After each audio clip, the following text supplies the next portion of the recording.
లోకనాయకుడు Kamal Haasan శంకర్ల combination లో వచ్చిన భారతీయుడు 2 సినిమా ఒకప్పుడు ఇండియన్ బాక్సాఫీస్ దగ్గర ఎపిక్ హిట్ గా నిలిచిన భారతీయుడు సినిమాకు సీక్వెల్ గా తెరకెక్కింది. సీక్వెల్ గా వచ్చిన సినిమాని ఒక పార్ట్ గా చేయకుండా మరో పార్ట్ ను కూడా ఫోర్స్ గా తీసి అసలు కథను మొత్తం ఆ పార్ట్ లో పెట్టినట్లు పైపైన మెరుగులతో బిలో పార్ కంటెంట్ తో ఆడియన్స్ ముందుకు తీసుకువచ్చిన భారతీయుడు 2 మూవీ మొదటి ఆటకే మిక్స్డ్ రెస్పాన్స్ ను సొంతం చేసుకోగా వీకెండ్ లో ఎలాగోలా పర్వాలేదనిపించిన వర్కింగ్ డేస్ లో అడుగుపెట్టిన తర్వాత మినిమం ఇంపాక్ట్ ను కూడా చూపించలేకపోయింది ఈ సినిమా. 4వ రోజు భారీ డ్రాప్స్ ను సొంతం చేసుకున్న ఈ సినిమా 5వ రోజు కూడా మరోసారి వర్కింగ్ డే టెస్ట్ లో భారీ డ్రాప్స్ ను సొంతం చేసుకోగా ఇక తేరుకునే అవకాశమే లేదనిపించే విధంగా డెఫిసిట్లు, నెగటివ్ షేర్స్ ను థియేటర్స్ లో సొంతం చేసుకుని అత్యంత తీవ్రంగా నిరాశపరిచింది. శంకర్ డైరెక్షన్ లో వచ్చిన సినిమాలు అన్నింటిలోకి ఒక సినిమాకు బాక్సాఫీస్ దగ్గర ఇలా డెఫిసిట్లు, నెగటివ్ షేర్స్ మొదటి వారంలో పడడం అసలు ఇంతవరకు ఏ సినిమాకు కూడా జరగలేదు. అలాంటిది మొదటి వారం వర్కింగ్ డేస్ లోనే భారతీయుడు 2 సినిమాకు అన్ని చోట్ల డెఫిసిట్లు, నెగటివ్ షేర్స్ పడుతూ ఉండటం విచారకరం.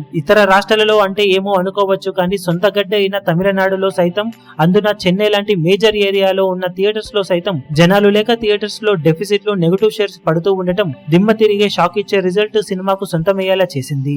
డైరెక్టర్ శంకర్ కెరీలోనే ఆల్ టైమ్ ఎపిక్ డిజాస్టర్ గా నిలవబోతున్న భారతీయుడు 2 సినిమా ఏదైనా అద్భుతం జరిగినా కానీ ఇప్పుడు బిజినెస్ ను అందుకునే అవకాశమే లేదని చెప్పాలి. వర్కింగ్ డేస్ లో తీవ్రంగా నిరాశపరిచిన ఈ cinema one of the biggest flops లో ఒకటిగా నిలిచే అవకాశమే ఎక్కువగా ఉందనిపించే విధంగా పర్ఫామ్ చేస్తూ ఉంది బాక్సాఫీస్ దగ్గర.